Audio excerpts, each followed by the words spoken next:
اس وقت جو پاکستان کے سب سے امیر ترین شخص ہیں ملک ریاض، ان کی جو سالانہ آمدن ہے اسے کہیں زیادہ صدقہ کر رہے ہیں۔ وہ کون سی بزنس ڈیل تھی جس نے پورے مدینے کے بزنس مین کو ہلا کر رکھ دیا تھا؟ وہ دولت کی وجہ سے نہیں پہچانے جاتے تھے بلکہ دولت ان کی وجہ سے پہچانی جاتی تھی۔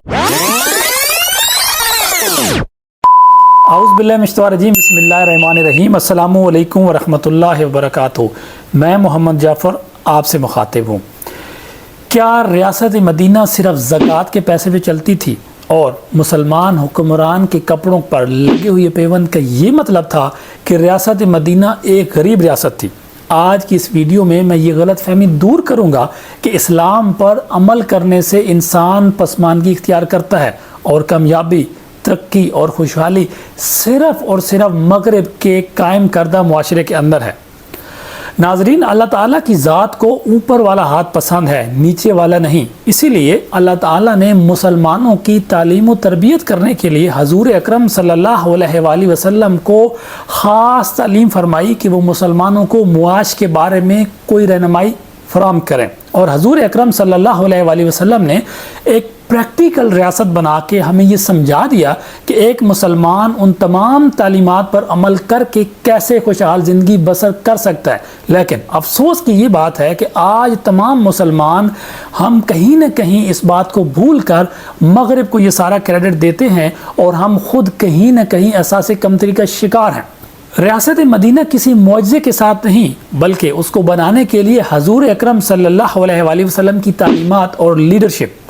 اور سیدنا ابوبکر صدیق رضی اللہ تعالیٰ عنہ کا پیشنس اور صداقت، سیدنا عمر رضی اللہ تعالیٰ عنہ کی ایڈمنسٹریشن اور اصلاحات، سیدنا علی رضی اللہ تعالیٰ عنہ کی فلسفی اور شجاعت، اور سیدنا عثمان غنی رضی اللہ تعالیٰ عنہ کا بزنس اور سخاوت شامل تھی۔ آج کی اس ویڈیو میں ریاست مدینہ کے بزنس ماڈل کو سمجھنے کے لیے ہم نے اس ویڈیو کو 5 ہائی لائٹس میں ڈیوائیڈ کیا ہے۔ ہائی لائٹ 1 میں ہم آپ کو بتائیں گے کہ ریاست مدینہ میں قائم کردہ 5 اسلامی کاروباری اصول کون سے تھے۔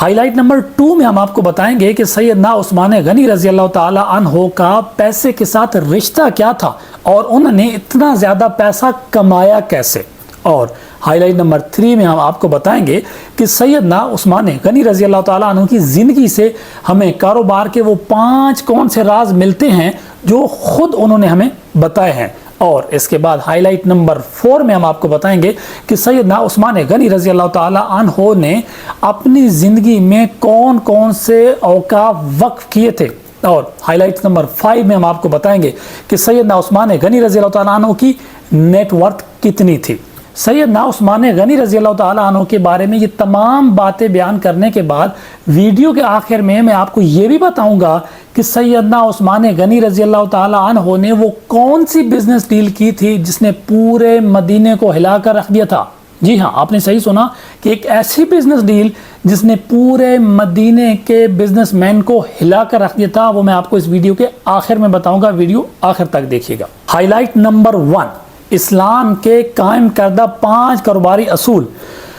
ہم لوگ یہ جانتے ہیں کہ آج سے تقریباً 5,500 یا 6,000 سال پہلے میسوپوٹیمیا، جہاں سمر سویلائزیشن اس وقت کی سب سے بڑی سویلائزیشن تھی، اس کے قریب ہی ملک شام میں ایک شہر قائم ہوا جسے آج ہم دمشق کے نام سے جانتے ہیں۔ دمشق نے بہت جلدی ہی کاروباری دنیا میں اپنا نام کما لیا اور عرب دنیا کے بہت سارے تاجر انکلوڈنگ سیدنا خدیجہ، انکلوڈنگ حضور اکرم صلی اللہ علیہ وآلہ وسلم، سیدنا ابوبکر، سیدنا عثمان، سیدنا عبد الرحمن ابن عوف، وہ مکہ سے شام تجارت کے لیے جایا کرتے تھے۔ لہٰذا اسلام کی آمد کے ساتھ مسلمان آلریڈی تجارت میں اپنے آپ کو منوا چکے تھے اور تجارت کے جتنے بھی اصول اور ضوابط اور تعلیمات تھیں یہ مسلمانوں کو وراثت میں ملی تھیں۔ اسی لیے جب حضور اکرم صلی اللہ علیہ وآلہ وسلم نے ریاست مدینہ بنائی تو ان تمام چیزیں آلریڈی مسلمانوں کے پاس as a base, as a foundation موجود تھیں۔ تو آج آپ ابھی دیکھیں گے کہ مسلمانوں نے اسلام کی روشنی میں وہ کون سے 5 اصول متعارف کرائے تھے۔ اصول نمبر 1، set out of good intention. اسلام میں نیت پہ ہمیشہ زور دیا جاتا ہے۔ اللہ تعالیٰ کی ذات مسلمانوں کی اس بات کی تربیت اور ترغیب دیتے ہیں کہ انما الاعمال بالنیت، اسی لیے ہر کام میں اچھی نیت کا ہونا ضروری ہے۔ اور کاروبار میں اسلام ہمیں اس بات کی ترغیب دے رہا ہے کہ ہم کاروبار کے اندر اپنی نیت کو اچھا رکھیں، اور اس کے لیے اسلام نے ہمیں کاروبار کے اندر اپنی نیت کو کفایہ کرنے کی ترغیب دی ہے۔ اب کفایہ کا کیا مطلب ہے؟ ہم سب لوگ جانتے ہیں کہ فرض کفایہ وہ کفایہ ہوتا ہے یا وہ فرض ہوتا ہے جو معاشرے میں اگر ایک شخص بھی کر لیتا ہے تو پورے معاشرے کو اس کا ثواب پہنچتا ہے، اور اگر ایک شخص بھی پورے معاشرے میں یا سوسائٹی میں یا محلے میں نہیں کرتا تو اس کا گناہ پورے معاشرے کو ملتا ہے۔ لہٰذا کاروبار کو جب یہاں کفایہ کے ساتھ تشبیہ دی جا رہی ہے تو اس کا مطلب ہے کاروبار کو اتنی زیادہ امپورٹنس دی جا رہی ہے کہ اگر آپ کاروبار کریں گے تو پورے معاشرے کو اس کا ثواب ملے گا، اور انڈائریکٹلی اسے پورا معاشرہ گرو کرے گا۔ اصول number 2، steady cash flow and حلال ٹرانزیکشن۔ اسلام ہمیشہ ایک فیئر ٹرانزیکشن پہ بلیو کرتا ہے اور حلال ٹرانزیکشن پہ بلیو کرتا ہے۔ مسلمانوں کو اس بات کی ترغیب دی جا رہی ہے کہ آپ دنیا کے اس کاروبار میں آخرت کے کاروبار کو بھی یاد رکھیں۔ اگر کوئی بھی آپ کے ساتھ ڈیل کرتا ہے تو اس کے ساتھ فیئر ڈیل کریں۔ اصول number 3، no competition but motivation and promotion. اسلام ہیلدی کمپٹیشن سے ایک قدم آگے جاتا ہے۔ اسلام کہتا ہے کہ آپ ہیلدی کمپٹیشن کریٹ کرنے سے کے بجائے آپ ایک دوسرے کو موٹیویٹ کریں، آپ ایک دوسرے کو پروموٹ کریں کاروبار کرنے کے لیے۔ اور اس وقت جب آپ ایک دوسرے کو پروموٹ کریں گے تو اس وقت جو بزنس کی سوسائٹی کریٹ ہوگی اس کے اندر تمام بزنس مین کو، تمام تاجر کو اتنا زیادہ شیئر ملے گا کہ خود ایک ایسا معاشرہ تشکیل پا جائے گا کہ جہاں کاروبار کے لیے بہت زیادہ سکوپ ہوگا اور بہت زیادہ فریم ورک ہوگا۔ اصول number 4، start with little and extend large. اب یہاں پہ اسلام ہماری ایک دوسری طرف توجہ مبذول کروا رہا ہے۔ اسلام ہم یہ کہہ رہا ہے کہ اگر آپ کے پاس ایک بڑا سرمایہ نہیں ہے اور اگر آپ کے پاس اتنا زیادہ کیپٹل نہیں ہے کہ آپ ایک بڑا کاروبار سٹارٹ کر سکے تو ضروری نہیں ہے کہ آپ اس کا انتظار کرتے رہیں۔ آپ ایک چھوٹی انویسٹمنٹ کے ساتھ، چھوٹے کیپٹل کے ساتھ بھی کاروبار کر سکتے ہیں، لیکن اس کے ساتھ ساتھ آپ ہمیشہ یہ کوشش کریں کہ اس کو ایکسٹینڈ کرنے کی کوشش کریں، اس کو آگے بڑھانے کی کوشش کریں۔ اصول number 5، build trust with sincerity. اب ٹرسٹ ایک بہت بڑا ایسٹ ہے کسی بھی کاروبار کا، اسپیشلی اس دور میں جب بینکنگ ٹرانزیکشنز نہیں ہوا کرتی تھی اور بینک نہیں ہوا کرتا تھا، تو اس وقت جتنی بھی بزنس ٹرانزیکشنز ہوا کرتی تھی وہ ہمیشہ ٹرسٹ پہ ہوا کرتی تھی اور سنسیئرٹی کے ساتھ ہوا کرتی تھی۔ تو وہ تمام بزنس مین جن پہ دوسرے بزنس مین ٹرسٹ کرتے تھے وہ ہمیشہ اپنے کاروبار کو آگے لے جایا کرتے تھے، اور یہی وجہ ہے کہ اسلام ہمیں اس چیز کی بھرپور ترغیب دے رہا ہے۔ ہائی لائٹ نمبر 2، حضرت عثمان غنی رضی اللہ تعالیٰ عنہ کا پیسے سے رشتہ کیا تھا اور انہوں نے اتنا زیادہ پیسہ کمایا کیسے؟ ہم سب لوگ یہ جانتے ہیں کہ عام طور پر دنیا میں اگر کوئی بزنس مین اتنی ترقی کر جائے کہ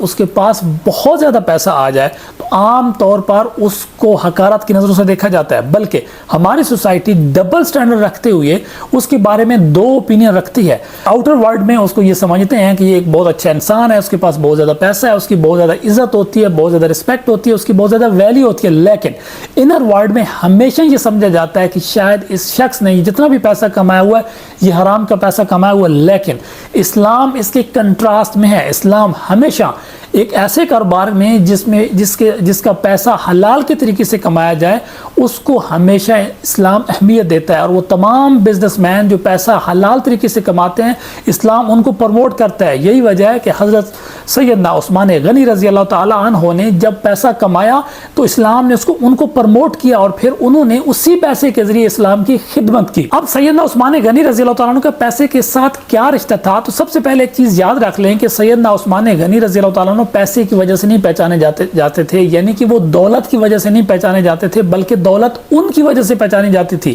اور اس سے بھی بڑی امپورٹنٹ بات یہ ہے کہ سیدنا عثمان غنی رضی اللہ تعالیٰ عنہ نے پیسے کو استعمال کیا ہے، خود کو پیسے کے ذریعے استعمال نہیں ہونے دیا۔ تو ان کے پاس جتنا بھی پیسہ تھا انہوں نے وہ استعمال کیا لوگوں کی خدمت کے لیے، اسلام کی خدمت کے لیے، اور اسی وجہ سے پھر اللہ تعالیٰ کی ذات نے ان پر پیسے کی برسات کی، ان کے پاس اتنا زیادہ پیسہ آیا کہ شاید وہ پیسہ ان سے سنبھالا بھی نہ جا سکا ہو۔ اب سیدنا عثمان غنی رضی اللہ تعالیٰ عنہ کی زندگی سے ہمیں 3 پرنسپل ملتے ہیں، 3 لیسنز ملتے ہیں۔ سب سے پہلا لیسن یہ ہے کہ ورک وتھ پرنسپل، اور دوسرا لیسن ہمیں ان کی زندگی سے یہ ملتا ہے کہ ہمیشہ آپ اچھی انٹینشن کے ساتھ اور پیورٹی کے ساتھ کام کریں، اور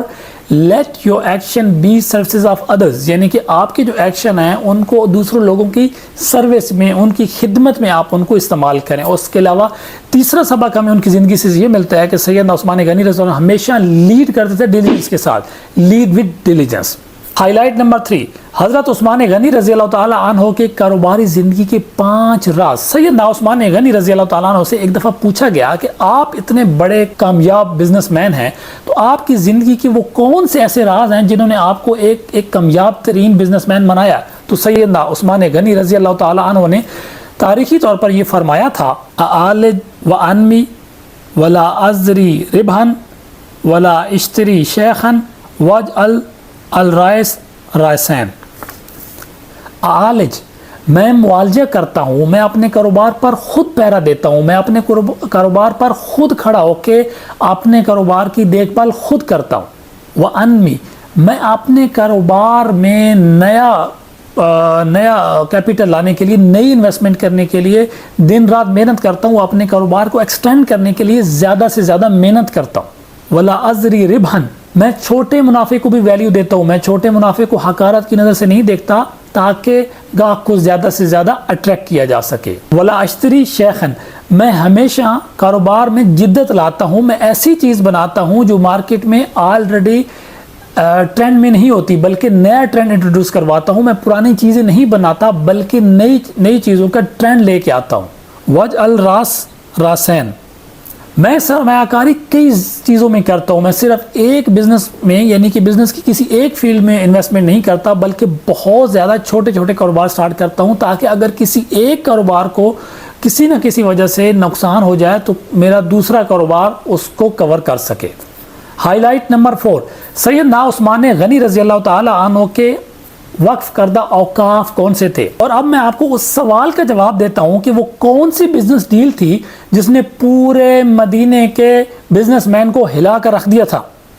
کہ ایک دفعہ مدینے میں قید پڑ گیا تھا، اور اس وقت سیدنا عثمان غنی رضی اللہ تعالیٰ عنہ کا 1000 اونٹوں کا قافلہ شام سے آ رہا تھا۔ تو جب مدینہ کے دوسرے بزنس مین کو یہ پتہ چلا کہ سیدنا عثمان غنی رضی اللہ تعالیٰ عنہ کا یہ قافلہ شام سے آ رہا ہے اور مدینہ میں آلریڈی قید پڑا ہوا ہے اور لوگوں کو خوراک اور غلہ کی بہت زیادہ ضرورت ہے، تو وہ سیدنا عثمان غنی رضی اللہ تعالیٰ کے گھر پہنچ گیا اور انہوں نے کہا کہ یہ جو آپ کے اونٹ آ رہے ہیں، یعنی کہ یہ جو آپ کا غلہ آ رہا ہے، ہم یہ چاہتے ہیں کہ یہ سارے کا سارا آپ ہمیں سیل کر دیں۔ تو سیدنا عثمان غنی رضی اللہ عنہ نے کہا کہ جی ہاں میں سیل کر سکتا ہوں، آپ مجھے کتنا منافع دیں گے؟ تو کسی نے کہا کہ میں آپ کو 10% دوں گا، کسی نے کہا کہ میں آپ کو 20% دوں گا، کسی نے کہا کہ میں آپ کو 50% دوں گا، لیکن سیدنا عثمان غنی رضی اللہ عنہ ہمیشہ کہتے تھے کہ مجھے ایک اور ایسا تاجر ہے جو مجھے اس سے زیادہ دے رہا ہے۔ اب مدینہ کے وہ تمام تاجر جو اس وقت سیدنا عثمان غنی رضی اللہ تعالیٰ عنہ کے گھر بیٹھے تھے، وہ اس بات پر حیران ہو گئے کہ وہ کون سا ایسا تاجر ہے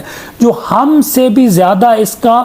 حصہ دینے کے لیے تیار ہے۔ حالانکہ تمام مشہور ترین جو اس وقت کے تاجر تھے وہ اس وقت وہاں موجود تھے، تو انہوں نے سیدنا عثمان غنی رضی اللہ عنہ سے پوچھا کہ وہ تاجر کا نام کیا ہے، وہ تاجر کون ہے؟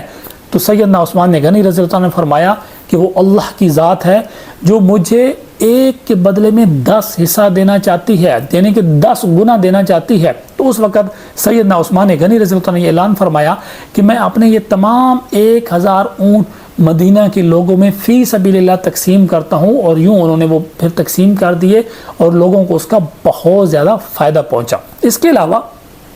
سیدنا عثمان غنی رضی اللہ تعالیٰ عنہ نے تقریباً 35,000 درہم کا ایک کنواں خرید کے وقف کیا تھا، اور اس کے علاوہ ایک دفعہ سیدنا عثمان غنی رضی اللہ تعالیٰ عنہ نے مسجد نبوی کے لیے زمین خریدی تھی جس پر انہوں نے تقریباً 25,000 یعنی کہ 25,000 درہم سپینڈ کیے تھے، اور اس کے علاوہ غزوہ تبوک میں آپ نے 1000 سونے کے دینار دیے تھے، اور اس کے علاوہ تقریباً 750 اونٹ بھی دیے تھے، اور اس کے ساتھ ساتھ تقریباً 50 گھوڑے دیے تھے۔ تو یوں آپ رضی اللہ تعالیٰ عنہ کی جو زندگی ہے وہ سخاوت سے بھری پڑی ہوئی ہے۔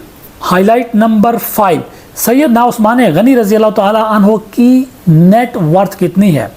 ویسے اس بات کا اندازہ لگانا ممکن نہیں کیونکہ آج ہمارے پاس کوئی اتھینٹک ریکارڈ اویلیبل نہیں ہے، کیونکہ سیدنا عثمان غنی رضی اللہ عنہ کی زندگی میں اتنے زیادہ کاروبار تھے کہ ان کو ایک جگہ جمع کرنا اور ریکارڈ کرنا شاید اس وقت میں ممکن نہ ہو، لیکن کچھ ادارے ایسے ہیں جنہوں نے کچھ ریکارڈ جمع کیے ہیں، جن میں سے ایک جامعۃ الرشید کراچی ہے۔ انہوں نے جو ریکارڈ جمع کیا ان کے مطابق سیدنا عثمان غنی رضی اللہ تعالیٰ عنہ کی آج کے دور میں اگر پاکستانی روپیز میں ان کی انکم کو جمع کیا جائے، جس میں ان کے پاس کچھ دینار تھے، کچھ ان کے پاس درہم تھے، کچھ ان کے پاس اونٹ تھے اور کچھ اس طریقے سے اور ان کی جو پراپرٹی تھی، اس کو اگر جمع کیا جائے تو آج کے دور میں جو ٹوٹل اماؤنٹ بنتی ہے وہ 40 ارب روپے پاکستانی بنتی ہے۔